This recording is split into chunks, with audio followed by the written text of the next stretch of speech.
Oke baik, Bismillahirrahmanirrahim. Perkenalkan, nama saya Zulhah Prayoga dan NPM 25001032.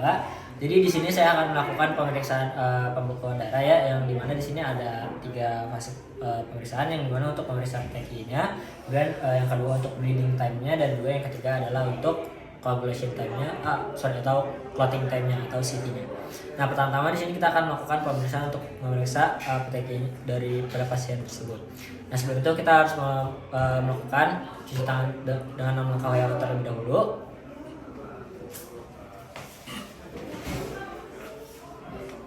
Nah, setelah cuci tangan, selanjutnya kita memakai handscoon seperti itu. Nah, untuk alat-alatnya sendiri, untuk pemeriksaan yang pertama itu ada sphygmomanometer, kemudian di sini ada pulpen, kemudian di sini juga ada stetoskop yang kita pakai untuk memeriksa pasien tersebut seperti itu.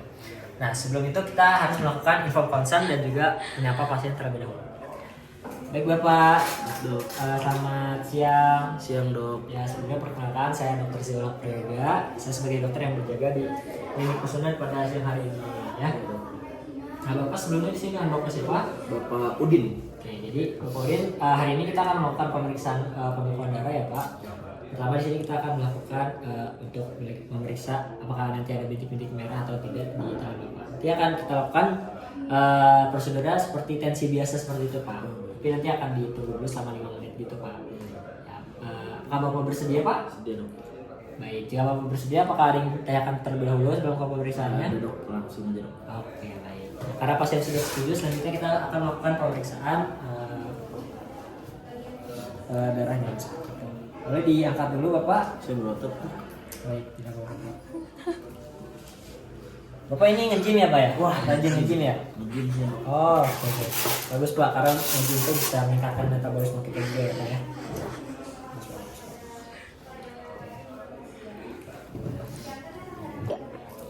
Oke, pasang dulu mansetnya. Oke, ini apa Bapak? Handset dok, berotot dok. Ya Pak. Oke, selanjutnya kita cek dulu sistolik dan diastolik pada pasien ini. Mau saya pegangin dok? Saya pegangin aja dok. Tidak usah Pak, tidak usah. Nggak usah. Saya bisa melakukan di sini.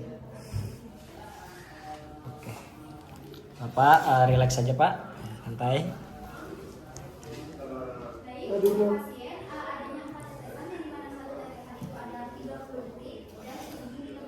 Oh ya, sebelum kita memeriksa sistolik dan diastoliknya, langkah baiknya kita lingkari dulu area yang untuk PTK-nya bisa muncul atau di bawah area lipatan kubital.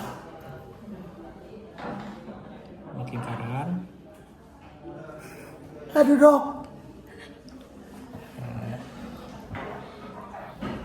Oke. Nah. Oke, selanjutnya kita bisa cek sistolik dan diastolik pasien terlebih dahulu. Dan nanti cari rata-rata dari kanan darah pasien, kemudian ditunggu selama 5 menit.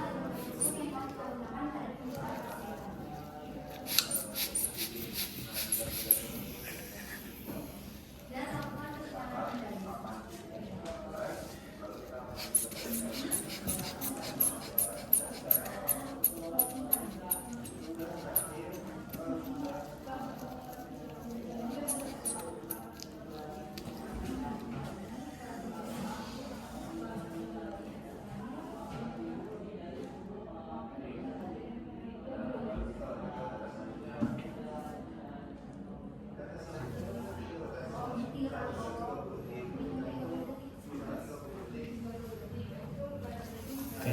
Kanan darah pada pasien ini di angka 110/80.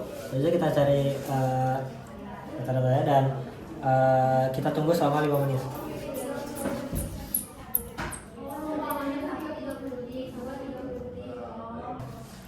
Nah, selanjutnya setelah 5 menit kita bisa lihat peteki yang muncul pada area lingkaran yang telah kita buat tadi. Nah, untuk petekinya sendiri yang muncul di sini ada 5 peteki, dan dimana 5 peteki ini alhamdulillah dalam batas yang normal ya. Karena untuk batas normalnya itu berada di angka di bawah 10. Kalau yang tidak normal tuh di angka lebih dari sama dengan 10 ke atas. Jadi 10 pun termasuk angka yang abnormal seperti itu. Nah, mungkin sekian untuk pemeriksaan yang pertama. Selanjutnya kita akan melakukan pemeriksaan yang selanjutnya. Baik Bapak, di sini saya izin mencopot dulu alatnya Pak ya.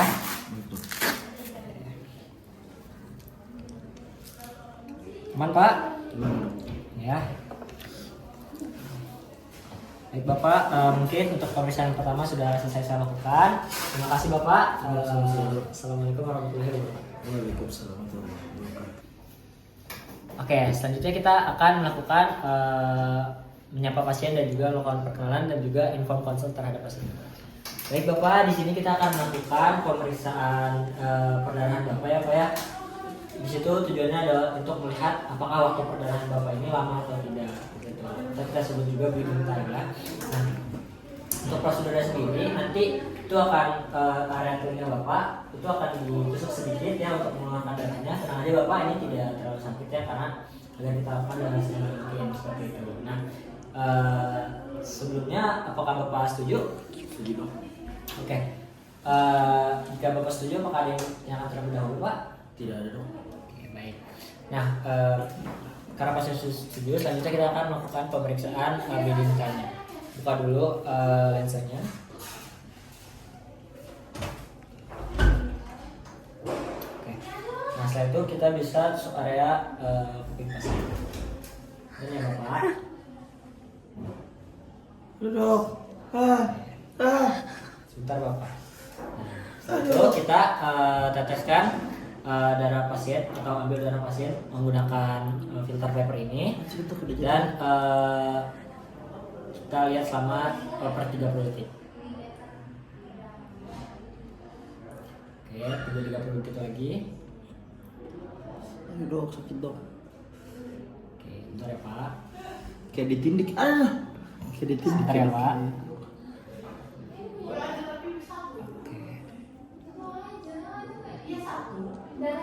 Oke. Nah, sudah ditemukan di sini untuk, dan jangan lupa tadi juga memakai stopwatch.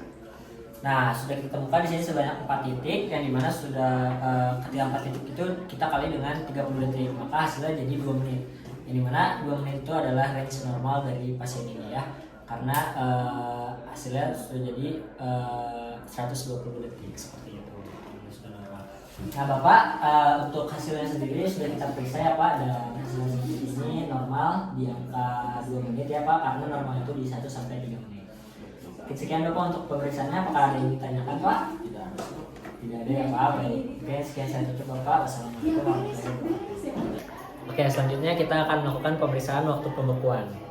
Nah, untuk pemeriksaan waktu pembekuan ini kita menggunakan alat-alat, ada ini bisa kita sebut lancet, kemudian di sini ada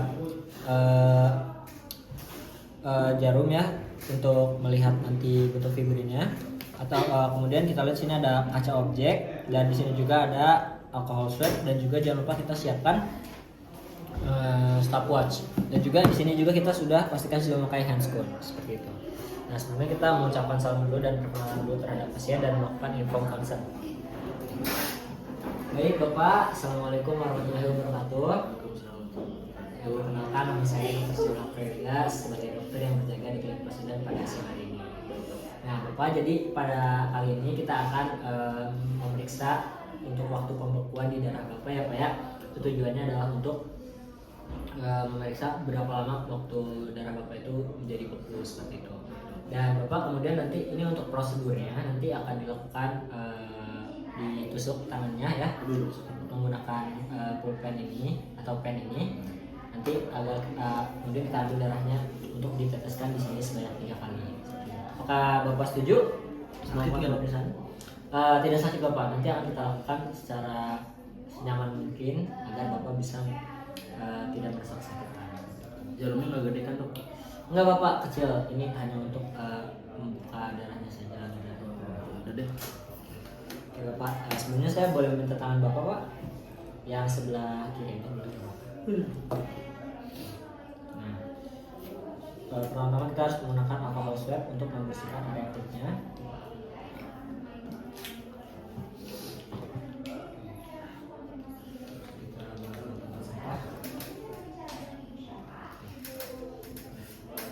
ya Bapak. Sebentar. Kita usap dulu alkohol.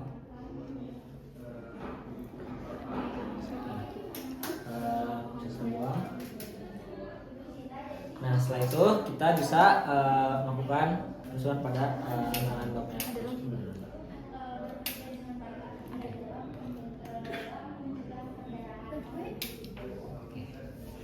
Boleh Bapak tangannya di sini.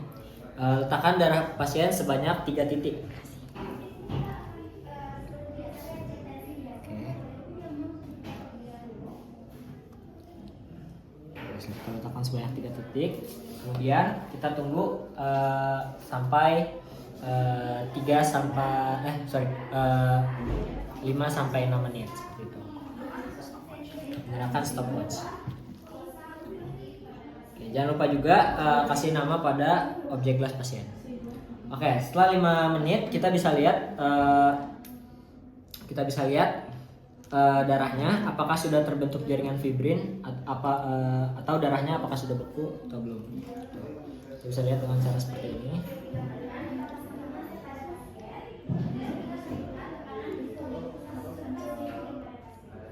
Oke. Jika pada pasien ini sudah beku darahnya atau jaringan fibrinnya sudah terbentuk selama 5 menit itu, maka darah pada Bapak ini normal seperti itu. Tapi jika melebihi waktu 5 menit, maka itu terjadi gangguan pada pembekuan darah pada pasien ini atau gangguan pada clotting time pada pasien ini seperti itu. Nah Bapak, ini sudah kita cek tadi ya, untuk hasilnya itu alhamdulillah normal Pak. Pembekuannya juga dalam range waktu yang sudah ditentukan juga. Baik Bapak, mungkin sekian untuk pemeriksaannya. Sekian dari saya. Wassalamualaikum